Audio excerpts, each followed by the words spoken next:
Sang imam. Beliau adalah seorang imam baru yang ditugaskan di salah satu masjid di London. Ia setiap hari pulang dan pergi dari rumahnya ke masjid dengan mengendarai bus umum. Di Inggris, orang yang biasanya menggunakan bus membayar ongkos bus tersebut dengan menggunakan kartu, atau langsung membayar ke sopir karena bus tidak memiliki kondektur. Setelah membayar, baru kemudian penumpang mencari tempat duduk yang kosong. Hari itu, seperti biasa dia pergi ke masjid. Good morning, sir. Sang imam, tentu saja dia menggunakan pakaian khasnya sebagai imam, dan orang pun akan langsung tahu bahwa dia seorang muslim.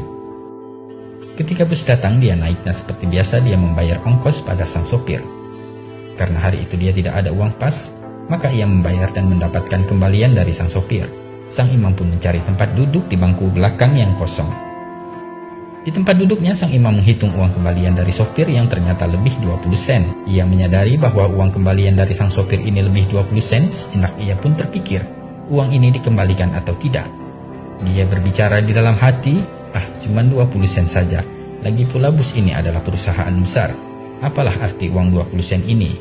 Jangan khawatir, masukkan saja ke kotak amal di masjid, pikir sang imam. Setelah sampai di halte yang tak jauh dari masjid, ia pun hendak turun dari bus dan berjalan melewati sopir bus tersebut. Dalam hatinya masih bergejolak atas uang 20 sen itu, antara dikembalikan atau tidak. Namun ketika sampai di dekat sang sopir, spontan sang imam pun mengulurkan tangannya, memberikan 20 sen itu kepada sang sopir sambil berkata, "Maaf Pak Sopir, uang kembaliannya tadi berlebih 20 sen. Dengan tersenyum sang sopir pun berkata, "Uang ini tidak lebih, aku sengaja memberikanmu kembalian lebih." "Apa maksud Anda?" tanya sang imam. "Ketahuilah, sudah 3 tahun ini aku mencari tahu tentang Islam, dan aku melihatmu berpakaian seperti seorang muslim. Bukankah Anda imam baru di masjid itu?" kata sang sopir. "Ya, benar," jawab sang imam. Lantas sopir itu pun berkata, "Jadi hari ini saya membuat keputusan, jika engkau jujur, maka aku akan masuk Islam. Dan jika kau menyimpan uang kembalian itu, maka engkau adalah seorang pendusta sama seperti yang lainnya," kata sang sopir tersebut. "Astaghfirullahaladzim," ucap sang imam dalam hati.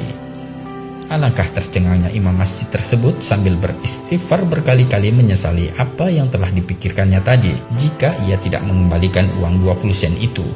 Alhamdulillah, Allah menggerakkan tangan sang imam untuk mengembalikan uang 20 sen itu. Dan setelah sang imam turun dari bus, seketika lutut dan badannya menggigil lemah. Seketika itu sang imam pun menangis dan beristighfar, "Ya Allah, hampir saja aku menjual Islam hanya karena uang 20 sen. Nah, sahabat filah, semoga kisah di atas menjadikan pelajaran bagi kita untuk senantiasa bersikap jujur, amanah, dan berakhlak mulia sebagai seorang muslim sejati dimanapun dan kapanpun kita berada. Berhiaslah dengan akhlak yang mulia. Wallahu a'lam bishawab.